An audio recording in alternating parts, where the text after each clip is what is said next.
Berbagai peristiwa unik, menarik, hingga tragedi terjadi selama sepekan ini. Rangkaian peristiwa tersebut kami rangkum dalam segmen On This Week malam ini.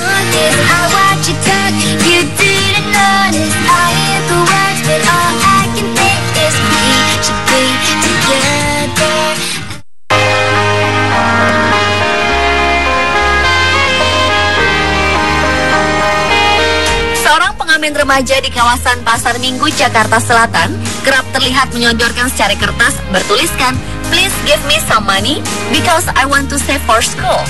Remaja kurus berkulit gelap tersebut tanpa segan memperkenalkan dirinya menggunakan bahasa Inggris lancar.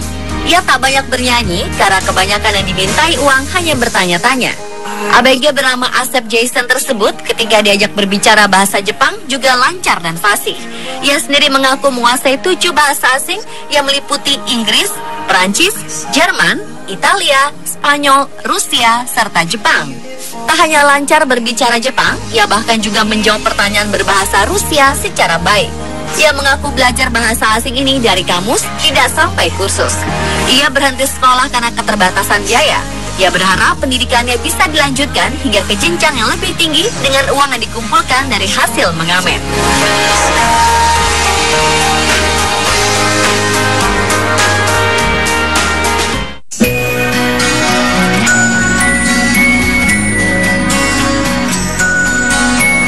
Biasanya orang yang sudah meninggal akan dikuburkan, dibakar, hingga diawetkan.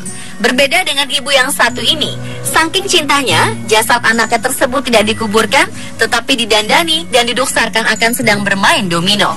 Sebuah foto beredar dan menunjukkan pria bernama Homar Aguayo Koyaso yang terlihat sedang berkonsentrasi pada langkah berikutnya dalam permainan domino. Ia pun duduk di bar bersama ibunya di Rio Piedras, Puerto Rico. Pria berusia 23 tahun ini diawetkan setelah ditembak bersama 2 orang lainnya di bar yang sama, hanya beberapa hari setelah ia merayakan ulang tahunnya. Keluarganya, terutama sang ibu yang mencintainya, meminta bantuan rumah duka setempat yang mengkhususkan diri dalam teknik pembalseman. Homar yang berpakaian biru memakai rantai emas, topi biru, dan kacamata hitam bersandar di meja sambil duduk. Banyak pelayat datang bergiliran untuk duduk bersamanya dan juga mengucapkan kata-kata terakhir. Belum jelas apakah jasadnya akan tetap berada di bar tersebut atau akan dikuburkan.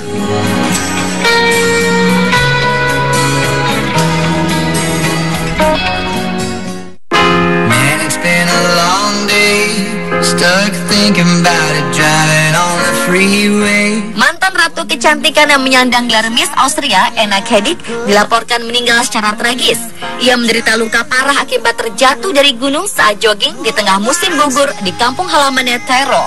Wanita 26 tahun itu dalam kondisi kritis setelah terjun bebas dari sisi gunung bergisel dekat kota Innsbruck pada Jumat 16 Oktober. 2 siswa menemukan wanita itu dalam kondisi terluka. Tak lama setelah terhempas ke tanah, Kedig berhasil menelpon kakaknya dan memberitahukan kepadanya tentang kecelakaan sebelum akhirnya kehilangan kesadaran. Kedig sempat diselamatkan oleh helikopter dan dibawa ke sebuah rumah sakit di Innsbruck. Namun nyawanya tak tertolong. Ia meninggal pada Selasa 20 Oktober 2015 pagi waktu setempat. Belum diketahui penyebab pasti insiden tragis yang menimpanya, tetapi polisi mengatakan pemenang kontes tahun 2013 itu adalah seorang pelari yang mengenal daerah itu dengan baik. Just sitting here trying not to look back, still looking at the road.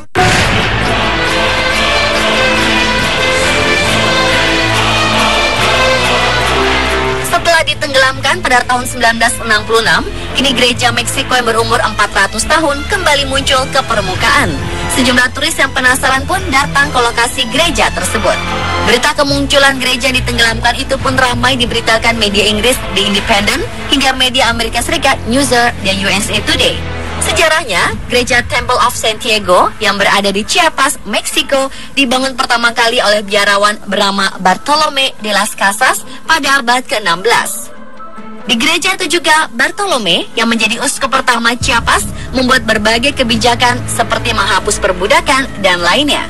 Namun pada 1770, area sekitar gereja Temple of Santiago mendadak dijangkiti oleh penyakit menular yang mematikan. Alhasil, banyak penduduk yang meninggalkan area tersebut dan tidak kembali lagi.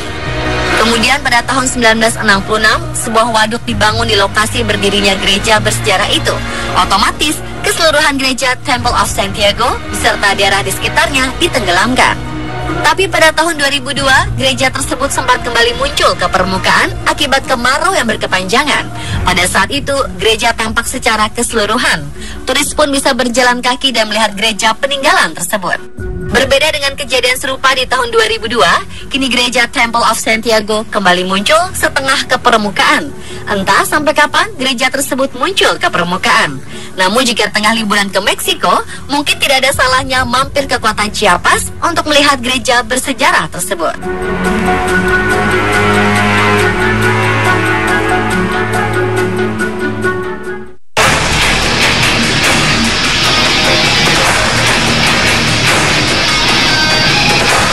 Murid sekolah dan 1 orang dewasa luka-luka setelah diserang seorang pria bertopeng dengan pedang di sebuah sekolah di sebelah barat Swedia 22 Oktober 2015. Kepolisian Swedia menganggap pembunuhan siswa dan guru di sebuah sekolah Trollhättan sebagai kejahatan berlatar belakang kebencian terhadap ras tertentu atau suku, agama, ras, dan antar golongan SARA.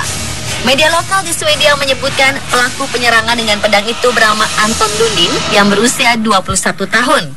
Dia tewas ditembak polisi di lokasi kejadian. Sementara itu, korban tewas adalah siswa laki-laki berusia 17 tahun dan seorang guru. Sedangkan korban luka dan masih dirawat di rumah sakit adalah siswa berusia 14 tahun dan guru berumur 41 tahun. Mereka dalam kondisi kritis akibat penikaman tersebut. Polisi mengkonfirmasikan bahwa ini adalah kejahatan dengan motif rasial karena pria itu memilih korbannya berdasarkan warna kulit. Gambar-gambar tersangka di ponsel menunjukkan seorang pria memakai helm yang biasa digunakan Nazi, memegang pedang, dan memakai topeng Star Wars. Menurut beberapa saksi mata, sebelum menyerang, pelaku sempat berfoto bersama siswa dan bercanda tentang Halloween.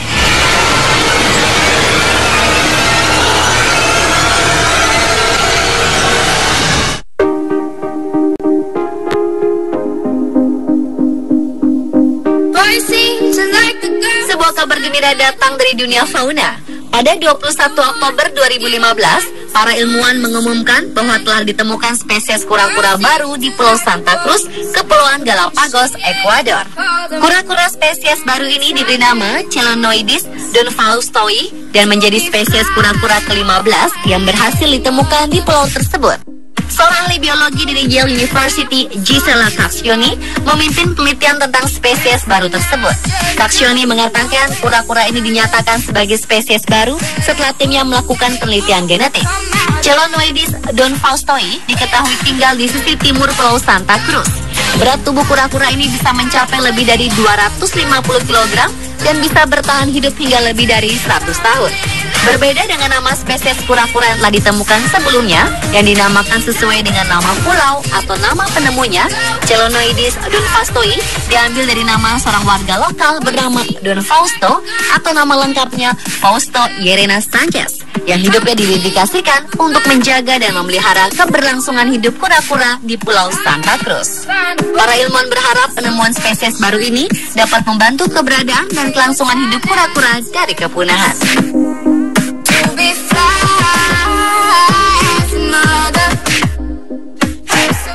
It's been a long day without you, my friend.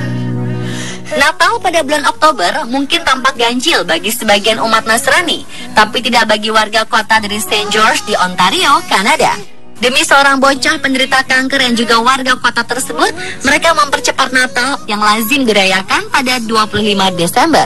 Perayaan itu dilakukan sehubungan diagnosis dokter yang mengklaim Evan Leversich yang berusia 7 tahun tak bakal hidup sampai Desember akibat kanker otak stadium akhir yang dia derita. Padahal semula ibu Evan, Nicole Wellwood, merencanakan Natal khusus tersebut hanya dirayakan dalam keluarga. Namun sepupu Nicole berpikir bahwa seluruh kota bisa terlibat dan dia mulai penggalangan dana dan memberikan selebaran.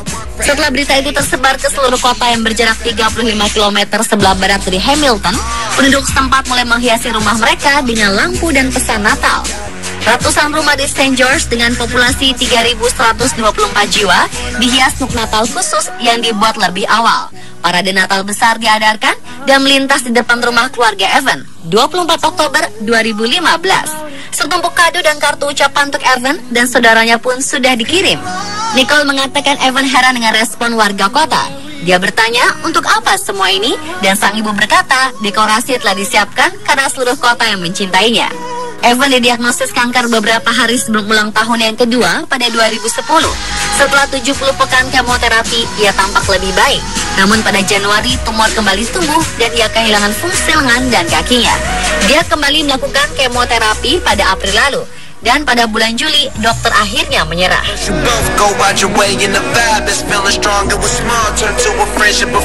Pemirsa, itulah On This Week versi On The Spot. And when brotherhood comes first, then the line will never be crossed. Established on our own when that line